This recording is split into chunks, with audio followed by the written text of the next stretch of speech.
Everyone likes to show the beautiful side of cooking, you know, the finished meals, the cute kitchens, the easy recipes, but people don't really talk about the frustrating parts. And as someone whose channel is about learning how to cook at home, learning how to make your own meals at home, even if you are a complete beginner or someone who is scared of cooking, anxious about cooking, I want to keep it real with you. Cooking can be really frustrating sometimes. You can spend money on ingredients and the meal doesn't turn out the way you were hoping, and you end up wasting your money and wasting your ingredients. And now, not only that, you still have to find something to eat. So you end up having to go order something while you could have enjoyed what you were planning on eating in the first place. And it's totally okay to mess up, especially if you're learning how to cook. It's going to happen. That's why I always talk about having a backup plan, whether that's a meal that you can easily make or things at home,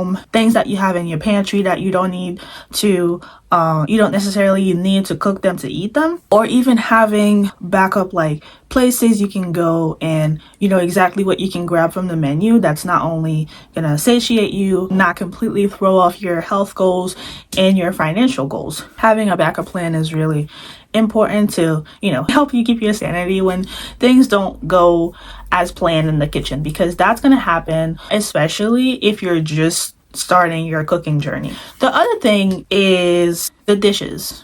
You know, you need to use pots and pans and utensils to make the meals. Even when you're making a simple meal, sometimes you end up using a lot of utensils. And even if you do use a dishwasher, you still have to put the utensils away. That's easy. You just put them away.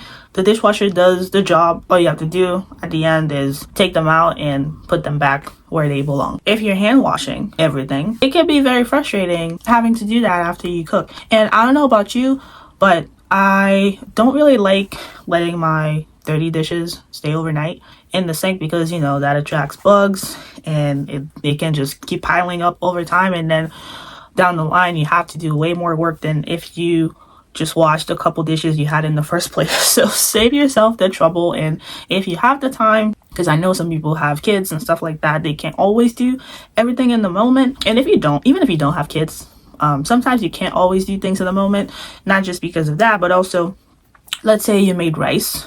I can't always wash the pot right then and there because there's like that layer of rice that is stuck to the bottom that you have to soak off. So you have to like let it soak in water for a little bit, but usually I end up washing it the next day or like the day after if I'm really busy. But yeah, dirty dishes after making a meal, it would be amazing not having to worry about that, but that's part of the experience. Another thing that is frustrating is having to cook when you're tired. I made a video about how having to cook every day is like living paycheck to paycheck. If you're interested in watching that video, I'll link it somewhere up here. You can watch it after this video, of course, but having to constantly figure out what you're going to eat, finding the time to go to the grocery store to get the ingredients you need, finding the time to make the meal, especially when you're someone who's busy, that is so physically, mentally, emotionally tiring.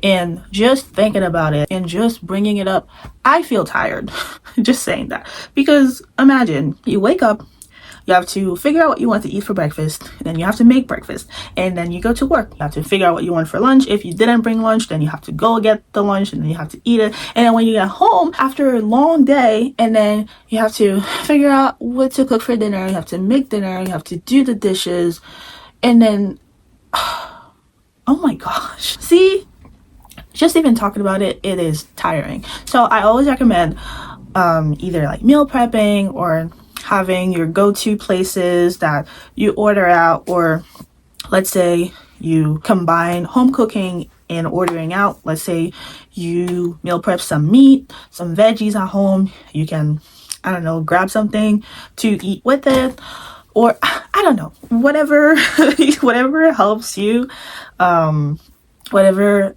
it makes the process easier for you, do that.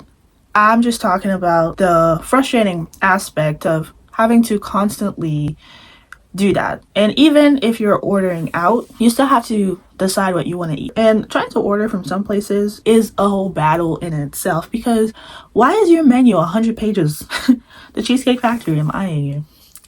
I love y'all though. Love y'all. Anyways, cooking when you're tired is not for the faint of heart. I've done it a few times before, and that's what made me want to try meal prepping, because there is no way. There is no way that I was going to do that every day. Are you kidding me? Another thing that can be very frustrating is comparing yourself to online food creators. You don't know the struggle, the effort, the money, the time that went into them making that meal. Sometimes you just see a photo of a meal and it didn't even occur to you that maybe somebody else made it. Maybe they bought it from a restaurant and they just posted it. There's a common saying that goes, comparison is the thief of joy. And it really is. People nowadays are never satisfied with their life because they're constantly comparing themselves to others on social media. And it happens to me too. I'm not judging. I'm in the same boat. Because nowadays, you open Instagram and this person just bought a new car. This person just bought a house. This person just got engaged. This person just got married. This person just had twins. This person just won the lottery. This person just opened a business. This person is in freaking Dubai. This person is in, I don't know, on freaking Mars. It's like, am I the only one who's not doing insane things? Am I the only one who's fighting for my life? That's why I've been spending more time on TikTok lately, because I feel like people are just more raw and real on TikTok. It feels more like FaceTiming your friend than Instagram. It's more like aesthetic and like a reality TV show or something like that. Your cooking will never be good enough if you're constantly comparing it to people online, to people in your life. I think if you really want to compare yourself to your past self. Compare your past meals to the ones that you make today. One day I started taking pictures of the meals I was making to share with my mom so she can tell me how to improve. And this is how sharing food content online started, because I was taking photos of the meals I was making. I was taking videos, sending them to her so she can help me get better, so she can tell me what to do next time to improve my cooking skills. And then one day I decided to start sharing them online, and looking back to them, I can see the progress over time. So every time I kind of feel down on myself, I feel like I could be doing way better, or I see another food creator and their food looks so good, it looks like I would, be drooling if I had it in front of me. I, appreciate them, give them the support, but I try to remind myself that it's okay if I'm not at that point yet. It's okay. Like, we all have our own talent. There's a reason why your mom's or your grandma's food always hit different. It doesn't matter if you've been to the best restaurants, you've tasted the best food ever. The people you love, whenever they make food for you, it will always taste way better, even if it's not in reality, because it's not just the ingredients, like the physical ingredients that are in that meal. It's also all the love they have for you. It doesn't matter how good I get at making a meal. It doesn't matter if I go and buy it at a place that makes it the best. Whenever it's like my mom or like an auntie who makes it, it tastes way better to me. And I'm sure I'm not the only one.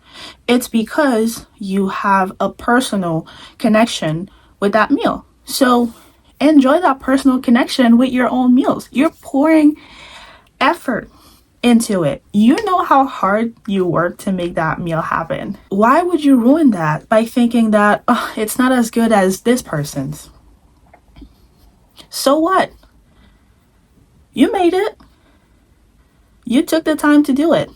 And especially if you're someone like me who used to be terrified of cooking, you should appreciate every progress you make. Because there was a time where maybe you didn't even want to be in the kitchen at all, where you wouldn't even have taken the chance to make that meal and share it with someone because you were too scared of what they were going to say. You were too scared that they were going to hate it and tell you that it's disgusting and that you should never cook ever again. And I need to take my own advice on this. We need to appreciate how far we've come a lot more, instead of constantly pushing for the next milestone. Yes, you should keep an eye on where you're going. Yes, you should think about your future goals. Yes, you should want to improve, but let's not forget about the present. Let's not just glance over things. Sit down, savor that meal that you just took time to make. Nowadays, we're always on go, go, go, go. Everything is so fast paced. You know, you scroll, you swipe. I mentioned TikTok earlier.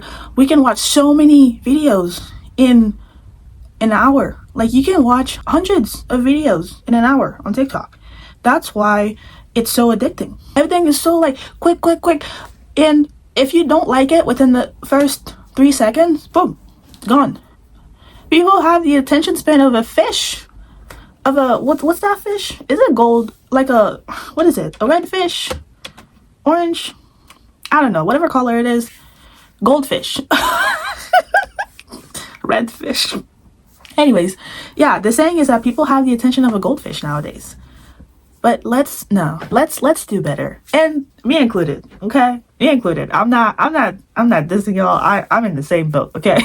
I'm in the same boat. So let's all do better. Let's slow down more.